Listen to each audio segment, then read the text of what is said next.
Loretta. Is it going to be a win or a bin? Let's have a quick read through of the description on Steam. Loretta is a psychological thriller that makes the player an accessory to the heroine's crimes, leading her through a self-crafted nightmare. Loretta's story revolves around a woman handling betrayal, her husband's infidelity, and reclaiming her agency during the socially tumultuous 1940s. This isn't actually released yet. It will be out on the 16th of February this year at the time of recording, so I am getting a bit of a go on this before release. This is the full version, not the demo, by the way, as well. It's worth me pointing out. So you take on the role of Loretta, and you are with your husband Walter on his parents' old farm in the middle of nowhere in America. You've moved from the big city, and you're not particularly keen on being there, but there's a lot more that meets the eye with this in terms of your relationship with your husband and certainly your character. At the beginning, you feel you're all sweet and innocent. Absolutely not. This woman is dangerous. She's psychotic, she's deep, she's broken in so many ways, and you explore the deepest, darkest psyche of her mind, and you genuinely do. And that is one of my first positive points, actually. It's an amazing psychological game. It gets the point of her psychology and other characters' psychology absolutely on point in terms of exploring those deepest, darkest places of the human mind. It's a story-rich game with a few puzzles chucked in, things you can click on, side walking left to right, that sort of thing. Just bump into characters, communicate with characters, interact with objects. That's basically it. And obviously, the text describes the story and the speech, and it also allows you to make the choices off the back of those speeches. Let's go into some of the stuff that I really, really like about this. Now, the first thing to mention is actually the music. The music is absolutely gripping. There is the sound effects too, so things from footsteps to creaking floorboards to build up music to a crescendo of something that's happening on screen. I wouldn't say it's like a jump scare sort of thing, but there's things that happen unexpectedly sometimes. But everything in terms of audio is absolutely spot on. It's just a combination of sound effects, background music, foreground music, and they're all put in at the right times and at the right place. They've done an excellent job with that. It just makes you feel on edge the whole time. Storyline is superb. It can branch out into many, many different routes, so what you might choose one day might not be what you choose on another playthrough. And actually, you've got several different storylines right there and different endings as well. But the story is extremely deep, extremely well thought through. Lots of characters, lots of different settings, lots of things that you not necessarily interact with, but loads of different objects that have parts to play in the story. But everything is put together superbly. But because you're moving backwards and forwards in time as well, sometimes you're playing in the present day, or what you believe to be the present. Sometimes you're playing a past scene, sometimes you're playing scenes in the future. There's a lot of different time settings to this. It never explains to you which time setting you're in, but actually you can work it out from what's happening, so it doesn't take too much to work out in that sense. As I briefly mentioned there, the main character, well, actually all the characters are really good and all part of the storyline, but the main character, she comes across as sweet and innocent, but it doesn't take long to find out she's extraordinarily complex. She has a troubled past for reasons I won't explain, but she turns out to be what is best described as a psychopath.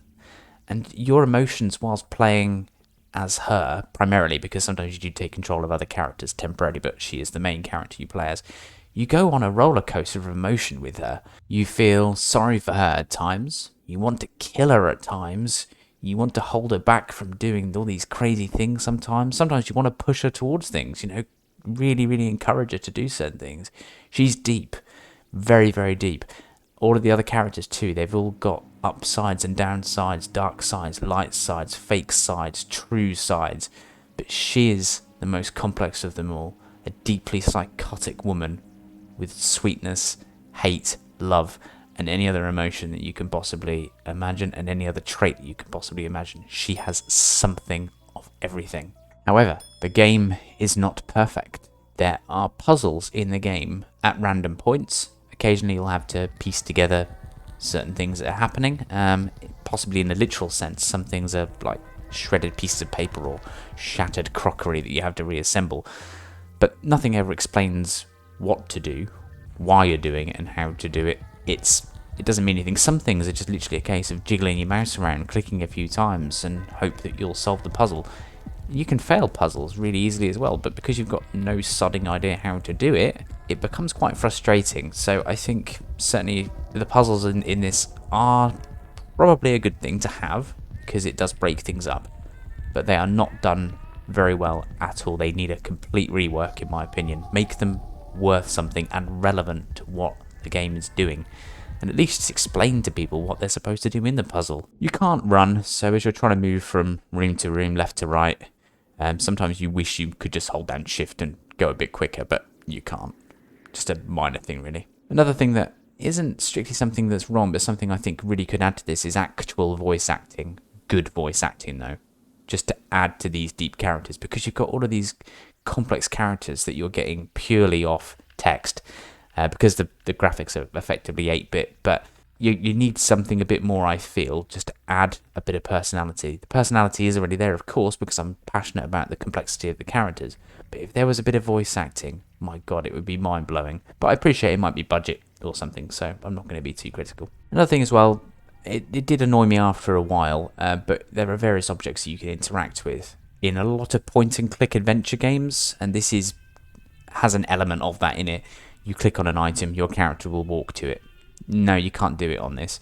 You can hover your mouse over anywhere in the room, and it will come up with a tooltip saying this is an object here, but you have to walk to the object within a certain proximity of it before you can actually interact with it. And you don't know what that proximity is, typically standing next to it, but there's no indication of that. And as I say, you can't click on the object and you walk straight to it. I think that would be a good feature if you could do that. Yeah, overall, this game isn't without its faults and it isn't without its improvement suggestions, but it is absolutely brilliant. I do not know how much this will be priced at. I can't imagine it's going to be over the top, but I can't comment on that. For me, it's got some of the best characters that I personally played as. I think they are excellent. Certainly the female lead is excellent. She's so well thought through, and she is such a deep person. She's insane, but she's deep, and it expands so much through her life and everything like that. So it's excellent. And as I say, the music just keeps you drawn in the whole time, and you can't stop playing this, really. I mean, I quite often thought I'm getting quite tired now, but I just wanted to keep playing. It just keeps you hooked. So yeah, overall, when this comes out, I would, if it's reasonably priced, I would say anywhere between £10 and £15. If it's at that price point, I would thoroughly recommend this game to anybody. You'll get your money's worth because of the multiple branches, because of the multiple endings. There's not enough here to make it a £20 plus game, in my opinion. But of course, that's just my view. You may decide otherwise if perhaps you play the free demo that's available on Steam. You can make your own decision.